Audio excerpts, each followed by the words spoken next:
الفكره ان في الكلام بتاعه ده قعد يتكلم بتاع تلت ساعه، وزي ما انت سمعت كده يقول الكلام ويرجع يقول عكسه. بس الحته اللي جايه دي بقى بونبونايه. قول وسمعنا يا معلم. انت اقسم بالله العلي العظيم النهارده مكلمني حكم، اقسم بالله العلي العظيم اللي بقوله ده حكم كبير كمان، مش موجود دلوقتي بس عشان الناس ما تقولكش لجنه الحكام بتكلم برامج. حكم كبير محلل تحكيمي كبير، اقسم بالله بيقول لي انتوا فين؟ انتوا فين من اللي بيحصل؟ تخيل معايا يا عزيزي ان هو بيقول حكم دولي كبير سابق، ده على كلامه، ومحلل كبير حاليا. بيقول لي بقى ان هو كلمه في التليفون بيقول له انتوا ازاي ساكتين على اللي بيحصل ده؟ فده هيودينا لسؤال مهم جدا.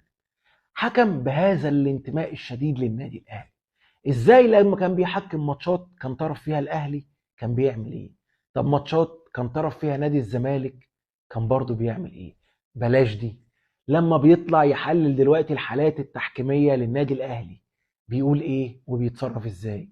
طب لما بيحلل حالات تحكيمية لنادي الزمالك بيعمل فيها ايه وبيتكلم فيها ازاي؟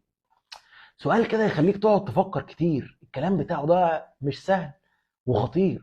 بس هقول لكم على حاجه، جه في دماغي كده حاجه مالهاش علاقه بالموضوع اللي بيتقال ده او اللي حصل ده. وهي ايه؟ ان مثلا افتكرت لقطتين كده الكابتن احمد الشناوي، اللقطه بتاعت ماتش سموحه الاخيره دي وهو بيوضح ان ازاي هي ضربه جزاء لنادي سموحه، وان حسام حسن الطرد بتاعه ده كان ظلم.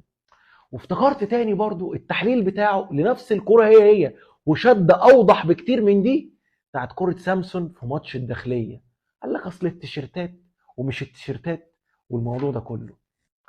مش عارف، انا مش عايزكم تربطوا بالكلام اللي انا قلته بالكلام ان هو بيقول الحكم كلمه مش عارف ايه، دي حاجه بس ايه خاطره كده ايه جت في بالي بس مش اكتر. الفكره ان بكلامه ده للاسف هو بيضلل ناس كتير، في ناس كتيره ممكن تسخن وتمشي ورا فكره ان نادي الزمالك بيتجامل وان النادي الاهلي بيتظلم، مع ان هو نفس الشخص اللي بيتباهى وبيتفاخر ان النادي الاهلي قوي، النادي الاهلي بيعرف ياخد حقه تالت ومتلت، ونفس الشخص ده عنده القدره ان هو يقول الحاجه وعكسها.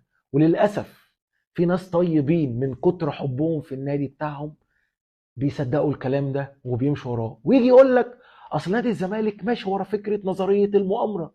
طب يا معلم اللي انت بتعمله ده وبتقوله ده يبقى اسمه ايه؟ ويجي يقول لك اصل نادي الزمالك دايما بيعلق فشله على شماعات كتير، مره يقول لك حكام مره يقول لك مش عارف ايه.